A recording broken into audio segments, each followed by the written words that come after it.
Olá a todos! Hoje vou-vos falar sobre G.I. Joe. E para ir buscar esta coleção de brinquedos tenho que ir ao baú da memória, mesmo ao fundinho, procurar uma recordação de quando fui confrontado pela primeira vez com esta coleção de brinquedos. Ora bem, eu deveria ter cerca de uns 8 ou 9 anos, quando, pela mão do meu pai, no centro do Porto, houve um bazar de brinquedos. Hoje em dia é raro existirem bazares de brinquedos, mas na altura havia, e para além de haver bazares de brinquedos, eles ainda faziam outra coisa que era excepcional, que era montavam as montras com uma seleção de artigos, uns dentro de caixa, outros de fora de caixa, de forma a darem poses dinâmicas e originais.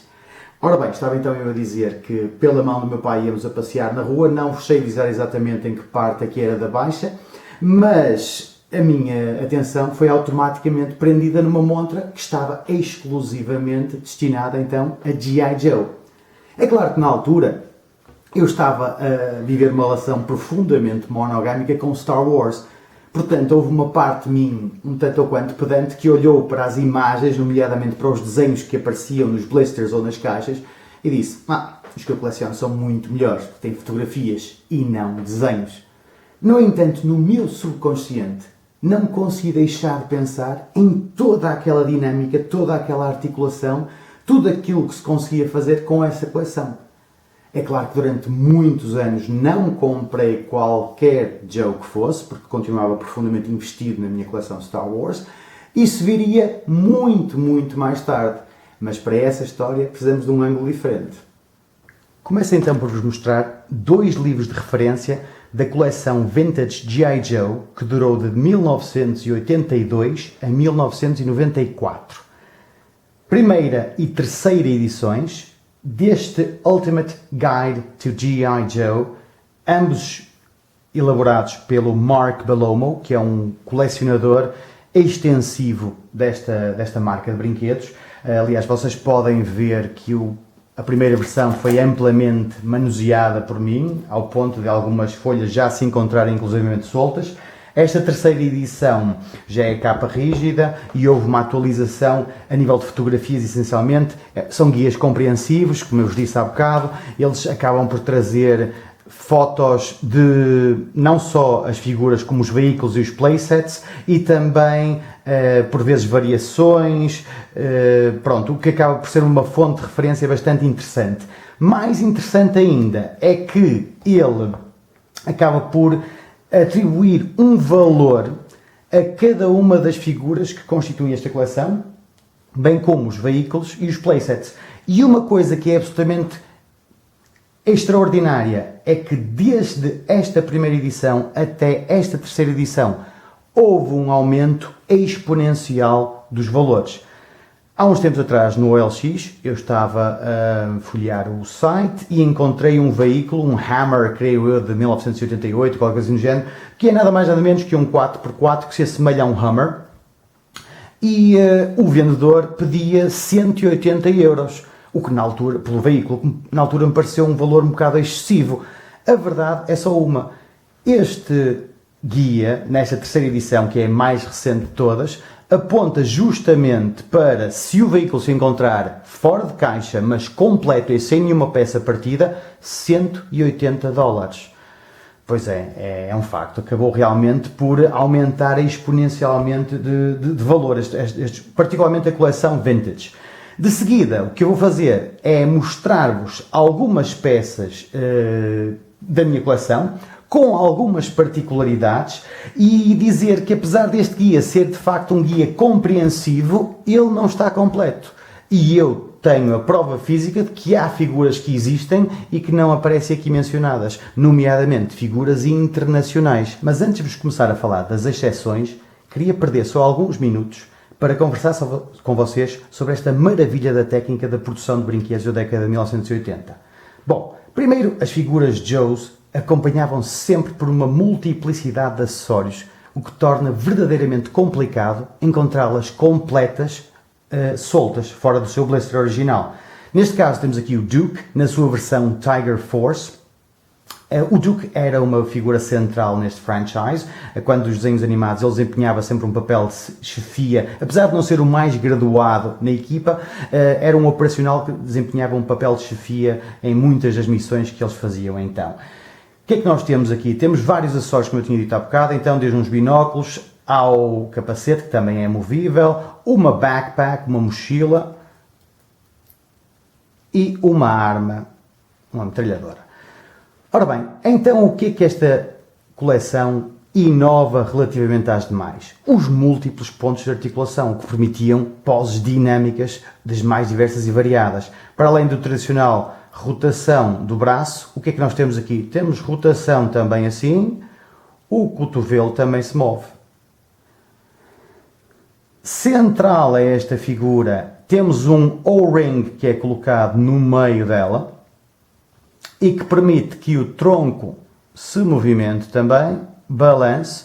Com o tempo, estes O-rings têm a tendência a tornar-se mais laxos, mas não há problema nenhum. Eu daqui por uns momentos posso-vos comentar como é que se resolve esse problema, é muito fácil, não há problema nenhum. Bom, e também eram articuladas a nível do joelho, o que lá está, permite que eles tenham muitas poses muito mais dinâmicas.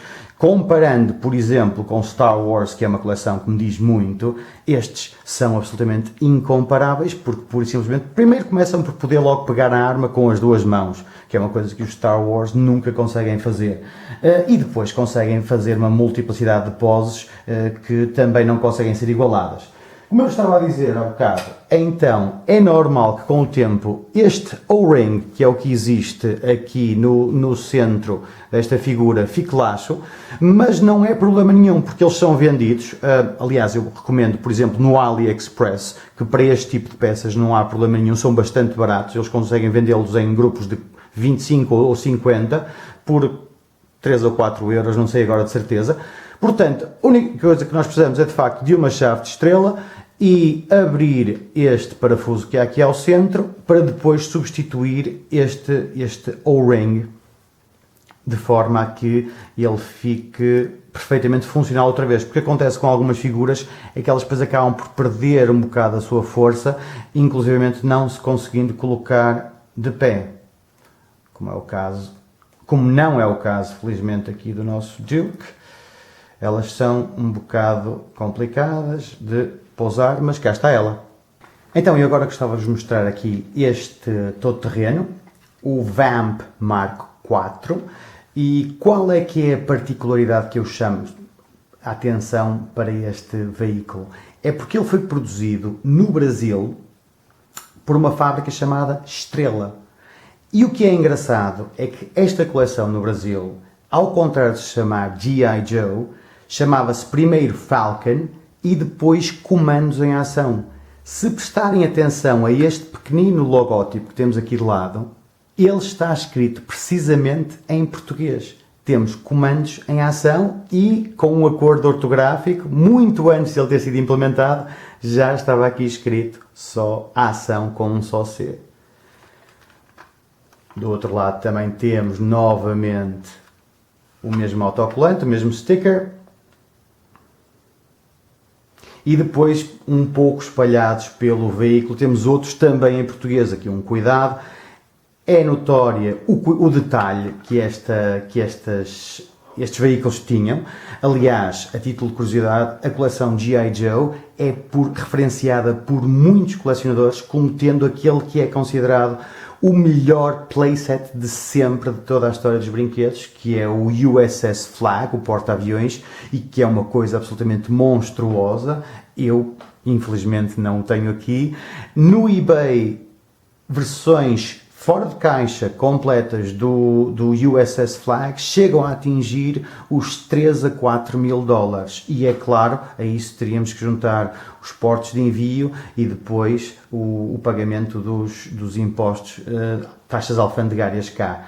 Bom, então o que é que eu vos mostrava a seguir? O mesmo veículo precisamente, mas com um esquema de cores completamente diferente, desta vez na Tiger Force.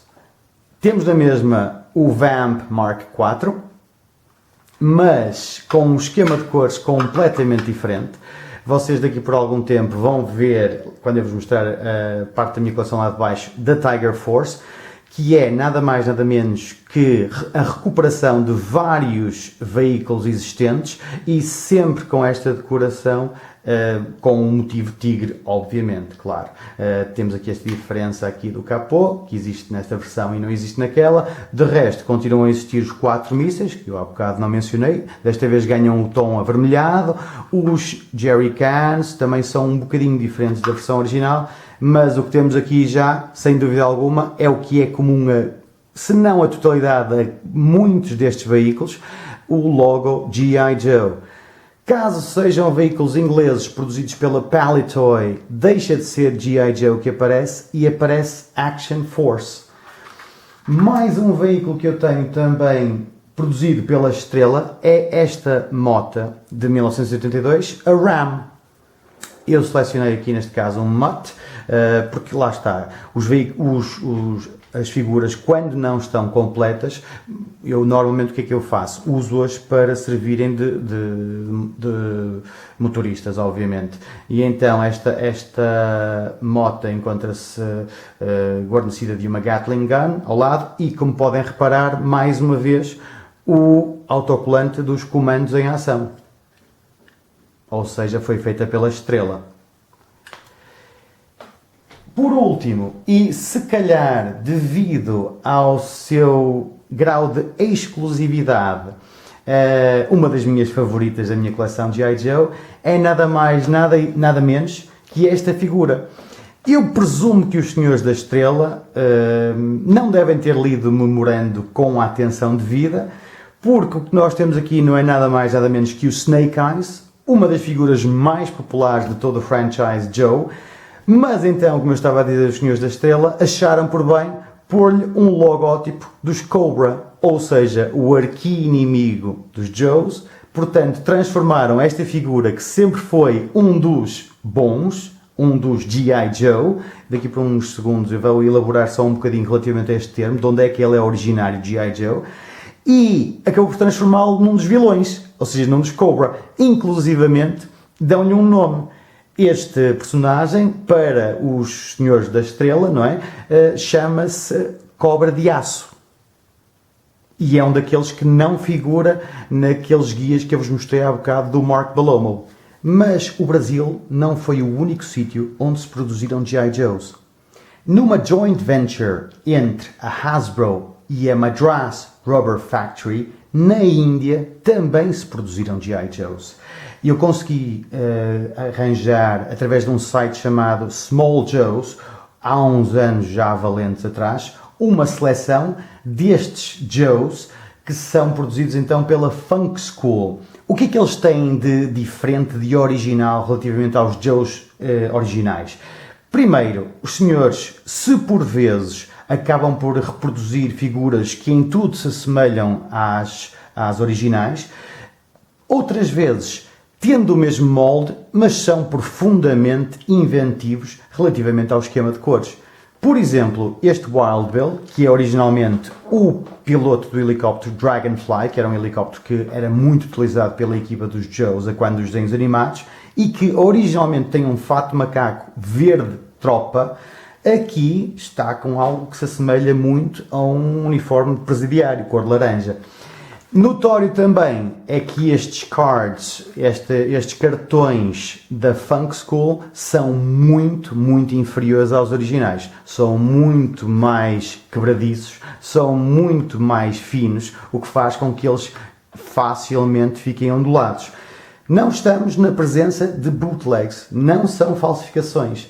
Eles têm o cuidado aqui de dizer em baixo, ok, Funk School India, e depois diz aqui a joint venture between MRF, Madras Rubber Factory, como eu vos disse há bocado, and Hasbro in USA.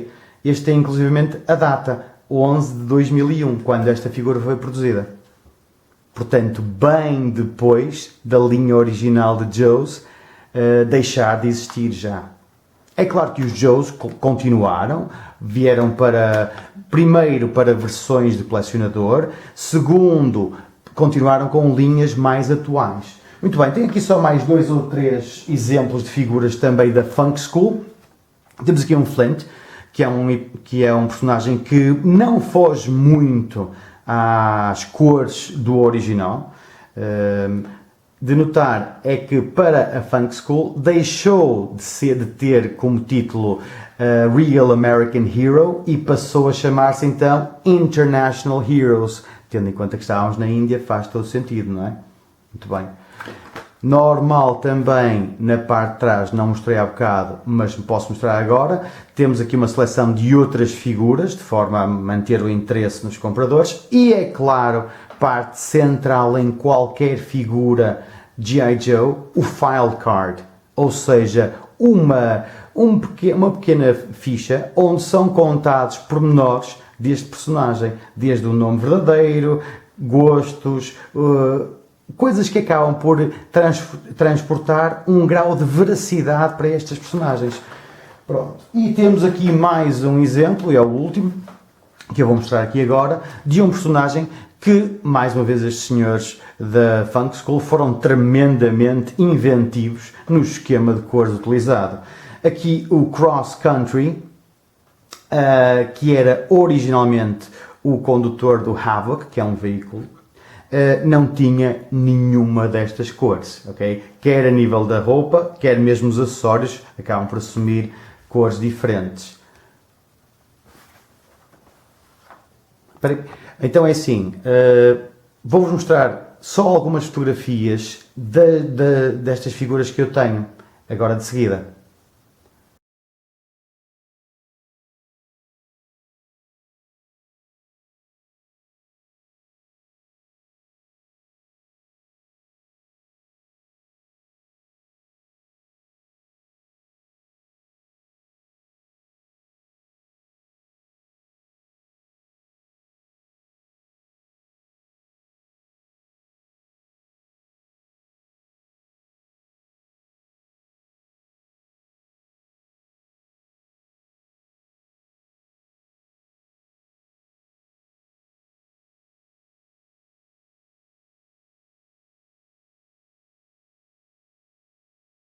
Então, esta é a altura em que eu vos conto como é que de facto comecei a colecionar Joes.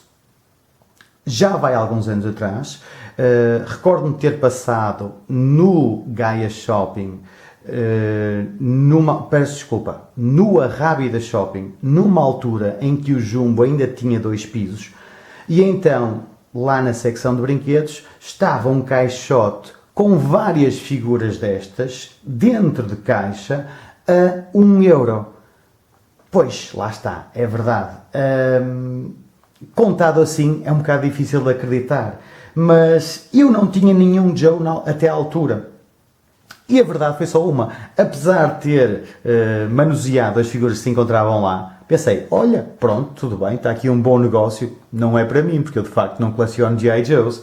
Vim para casa, mas a verdade era só uma. Não consegui deixar de pensar, uau, realmente isto é mesmo muito, muito barato. Figuras em caixa, ainda por cima, eu não sei precisar o ano em que isto aconteceu, mas quer dizer, já tinham uns aninhos, nitidamente seriam fins de coleção. Portanto, olha, o que aconteceu foi que no dia seguinte consegui convencer a minha mulher a irmos novamente ao Jumbo e entretive-me a selecionar uma figura de cada para as trazer cá para casa. É claro que se eu tivesse a mínima noção de negócio, tinha automaticamente despejado a totalidade do contentor no meu carrinho de compras e acreditem que tinha feito um bom dinheiro com isto. Mas lá está, como eu já disse anteriormente em outros vídeos, o meu intuito nunca foi ganhar dinheiro com a minha coleção.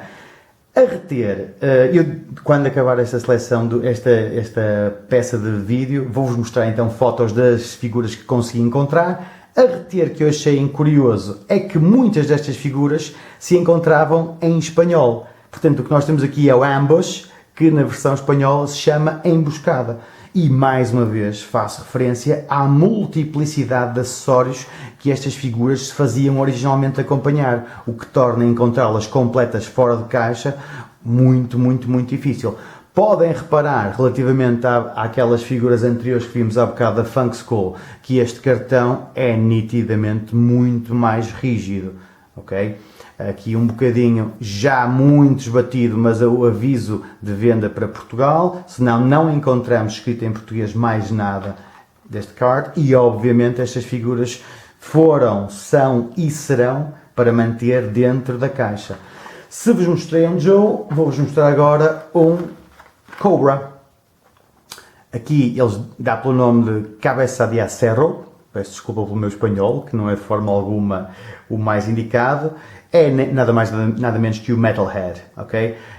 Também era muito comum existirem então aqui estes tubinhos, que são também muito facilmente perdidos. Aliás, há exemplos de figuras que têm acessórios tão pequeninos como, por exemplo, uma lanterna, vou-vos mostrar daqui por uns segundos, por exemplo, no caso do Outback, ou então um microfone, que a mesma figura com um microfone ou sem um microfone, se ela tiver esse pequenino acessório, automaticamente dobra de valor. Muito bem, podem ficar até aqui em plano de fundo, enquanto vos mostro só que de facto esta coleção não esteve parada. Em 2007 celebrou-se o 25º aniversário então deste franchise, e para comemorar nada mais nada menos que duas personagens icónicas, o Snake Eyes e o Storm Shadow, neste caso na sua versão com o Wolf, ok? Cá está ele. Podem reparar que apesar dos senhores da Hasbro terem mantido o design clássico, a figura já é atual, já não tem O-ring, já não se faz acompanhar desse tipo, mas continua plenamente articulada. E depois, como se tratava do 25º aniversário, temos um rebordo a prata, que não sei se será propriamente muito perceptível nas imagens.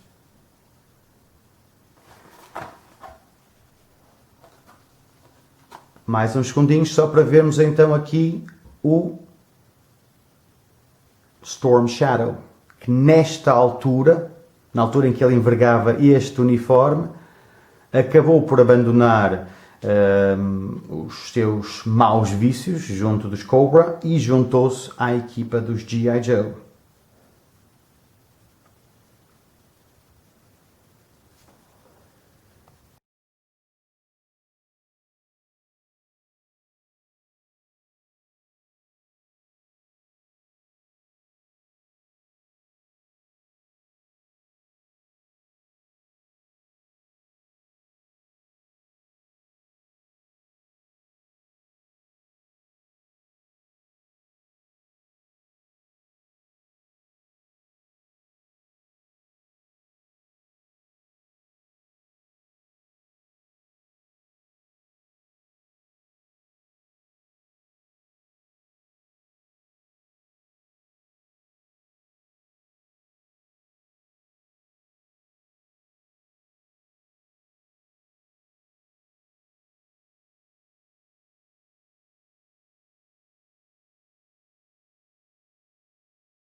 É claro que desde a série de animação dos anos 80 da Sunbow até 2009, quando esta série de animação passa para o grande ecrã, passaram muitos anos. Mas é claro também que os senhores da Hasbro teriam que capitalizar num franchise tão popular como é este. Eu sou-vos sincero, experimento uns sentimentos um bocado dúbios relativamente à versão cinematográfica. Se o primeiro, o Attack dos Cobra 2009, pronto, tudo bem, não sendo uma obra-prima do cinema, acaba por ser, pronto, congruente na sua dinâmica, na forma como as coisas são apresentadas. Eu não gosto quando eles, na passagem do primeiro para o segundo filme, acabam por liquidar a quase totalidade da equipa Joe. É claro que no segundo filme vêm nomes sonantes, como o The Rock ou o Bruce Willis, claro que sim, não está em causa. E aliás, do ponto de vista de dinheiro, se calhar o segundo, o Retaliation, de 2013, acaba por ser ainda mais rentável que o primeiro. Se o primeiro faturou um total de 300 milhões de dólares, mais ou menos, o segundo faturou 375 milhões de dólares. Tendo em conta que o primeiro tinha um orçamento de 175 milhões e o segundo estimado, um orçamento estimado de 130 milhões, quer dizer que o lucro do segundo é superior ao lucro do primeiro. No entanto, é como eu vos digo, não fiquei particularmente encantado com o facto de eles terem acabado com grande parte da equipa original. É claro que mantiveram o Snake Eyes e um bocadinho de trivia, o senhor que faz Snake Eyes é o Ray Park, que é nada mais nada menos que o senhor que dá vida ao papel de Darth Maul no Star Wars, por exemplo. Bom, então o que se passa é que temos aqui uma dinâmica completamente diferente de figura, de caixa, não é? Mas continua, neste caso tínhamos aqui o Zartan, Master of Disguise, e então eu a seguir vou-vos mostrar algumas fotos então com as figuras que eu tenho The Rise of Cobra. Não tenho nenhuma figura, não cheguei a comprar nenhuma figura Retaliation, ok? Só um bocadinho de trivia relativamente então ao nome G.I. Joe. G.I.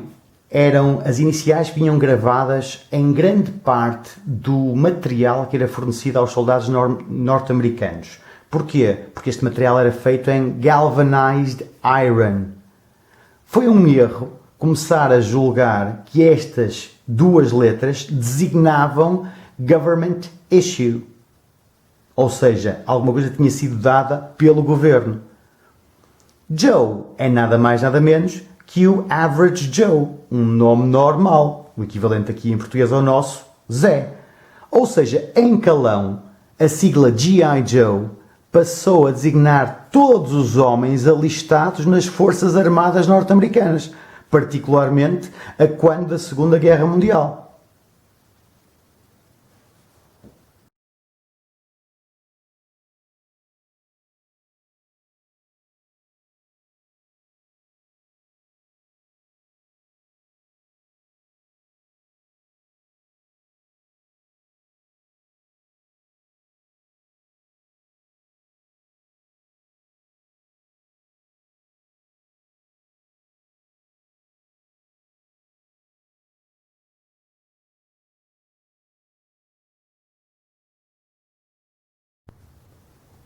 E cá temos então uma secção de G.I. Joe Vintage, fora da caixa. Tanto quanto eu julgo, a maior parte destas figuras, que é para não dizer a sua quase totalidade, encontra-se completa, o que atendendo à quantidade de acessórios que eles traziam originalmente, acreditem, foi difícil. Eles por isso e simplesmente são demasiados para eu estar aqui a dizer o nome deles todos. Posso dizer-vos que este Storm Shadow que está aqui à frente é capaz de ser das figuras nos dias que correm das mais valiosas que eu tenho aqui, dependendo da quantidade de acessórios que ela traz, e neste caso posso dizer que só lhe falta um pequeno nunchuck. Ela chega a atingir no eBay cerca de 90 a 100 dólares, como está assim, fora da caixa, claro, porque se tratar dentro da caixa, este valor subirá exponencialmente. Também gosto bastante do Deep Six, o mergulhador aqui. Claro, Destro, obviamente.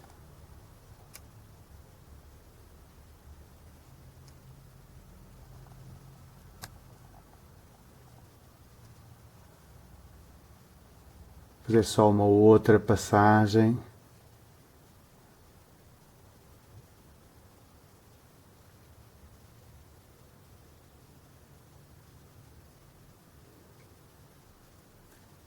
Notoriamente difícil também de encontrar é aqui a figura do Outback, este ruivo de barba com a t-shirt branca que diz Survival, faz-se acompanhado de uma pequenina lanterna junto da sua perna esquerda, que também normalmente falta nestas figuras devido à dimensão deste acessório. Aqui atrás temos o Repeater, que tem uma arma que em tudo se assemelha às armas dos Colonial Marines, dos Aliens. o Crocmaster com um pequenino tubo. Elas faziam-se acompanhar também por vezes de animais. Temos aqui o crocodilo do Crocmaster, ou aqui esta barracuda. Ali o Leatherneck.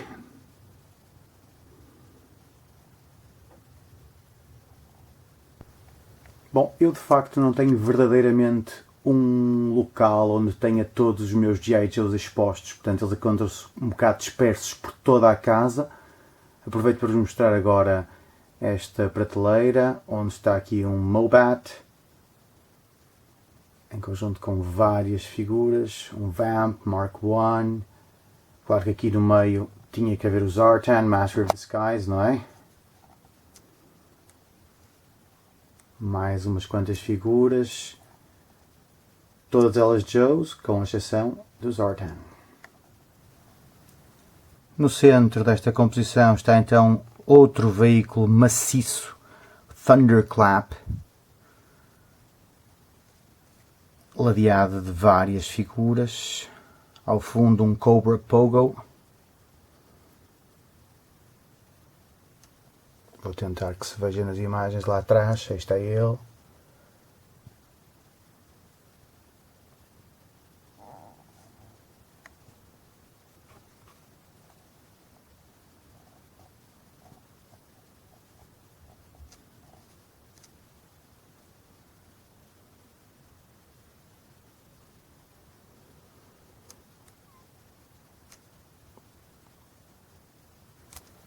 Em primeiro plano mais uns quantos veículos, então Joe, apesar de termos um background com figuras Star Wars, o espaço acaba por escassear um bocado, de forma que elas têm que conviver umas com as outras.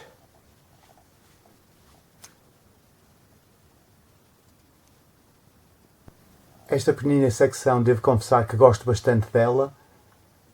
É dedicada à Tiger Force, que não é nada mais nada menos de que os senhores da Hasbro pegarem em veículos pré-existentes e darem um esquema de cores semelhantes, de forma a criar então este esquema vibrante que temos aqui de cores. O que tínhamos aqui não é nada mais nada menos que um Vamp Mark II, com um novo nome, desta vez Tiger Fish.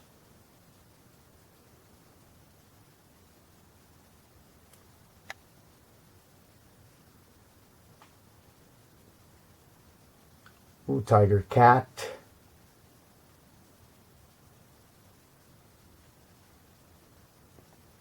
Tiger Fly. Outra coisa que eu gosto bastante dos veículos de G.I. Joe é que todos eles se fazem acompanhar de pegs que servem para segurar figuras na parte do seu exterior, que dá, a nível de display, uma vertente muito mais dinâmica. É claro que não poderia deixar de ser aqui à frente desta secção temos o Duke, com o seu outfit, também da Tiger Force. As calças com um esquema camuflado.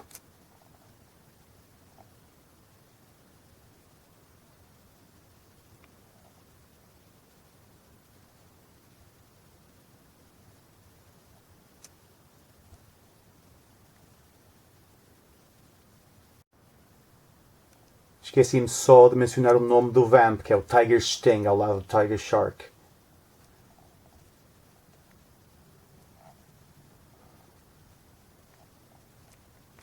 E cá está uma visão mais geral. Nessa secção aqui, por uma questão de falta de espaço, eu pura e simplesmente coloquei na parte de baixo então, destas diversas estantes vários veículos Joes, sendo que alguns se encontram completos, outros nem por isso, e uma das coisas que eu fui aprendendo ao longo do tempo que colecionei G.I. Joes foi que por vezes sai mais caro queremos completar um veículo que propriamente comprá-lo de raiz. Estas peças muitas vezes encontram-se à venda na Amazon, no eBay. O facto é que quando são vendidos à peça, eles ficam absolutamente caríssimos, caríssimos mesmo. Por vezes chega a ficar mais barato comprá-los dentro de caixa, mesmo sendo vintage, porque se torna muito complicado. Temos aqui o exemplo deste bug. Este primeiro que eu vi com vocês é um Avalanche, encontra-se completo. Este bug, que é um veículo que eu gosto bastante por causa do seu ar completamente espacial, supostamente é um submarino dos Cobra, mas o que se passa é que faltam-me várias peças e agora até conseguir completá-lo vai demorar bastante tempo. Okay? Eu não vou discriminar cada um destes veículos, senão tornar-se-ia um vídeo demasiado maçador, porque eles ainda são bastantes. Vou só tentar mostrar mais ou menos rapidamente, dar uma panorâmica geral, para verem aqui mais ou menos o que é que temos por aqui. Um Persuader, encontra-se completo. O Rat, que vimos anteriormente também, claro. Aqui o Destro, numa versão que eu francamente gosto bastante dela.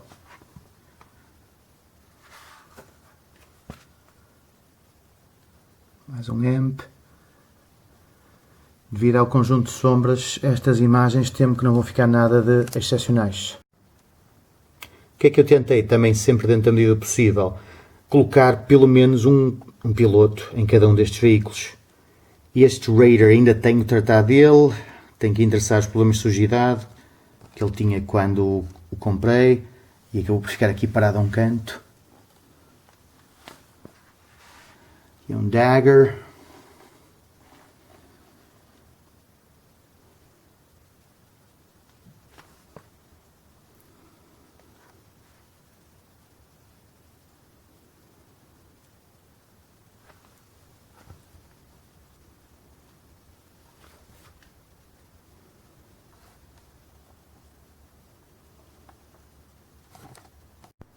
Temos aqui este Mean Dog, que se encontra completo, inclusive aquela peça pequenina da parte da frente do canhão, que normalmente se perde neste veículo. Aqui um Starfighter. Infelizmente não tenho o Havoc, só tenho o seu veículo de reconhecimento. Com certeza viram há uns segundos atrás o Havoc da versão de Sky Patrol, mas não tenho o original, de 86 creio eu. E aqui um barco que eu gosto bastante, que é o Moray, o hydrofoil dos Cobra, mas lá está, que tem aquele problema que eu já disse anteriormente, que é, encontra-se muito incompleto, e agora para eu completá-lo gastaria vários euros mesmo, várias dezenas de euros, sem dúvida alguma. Portanto, até que apareça um bom negócio, vai ter que ficar assim incompleto. Às vezes é uma questão de timing. Ainda há pouco tempo atrás no OLX estava a ser vendido um outro hydrofoil também incompleto, mas que tinha várias peças que me faltam neste. Portanto, juntando os dois, daria-me estaria bastante próximo de estar completo. Eu já fiz isto, por exemplo, no caso de um Rattler, que acabou por ficar 100%. Só mais uma pequena menção à Cobra Ferret, este quadro que está aqui, com uma das minhas figuras favoritas dos Cobra, que é o Viper. E este pequenino playset, um bunker, também dos Cobra. À sua frente temos então o Snow Serpent e um soldado genérico que na altura tinha simplesmente o nome The Enemy.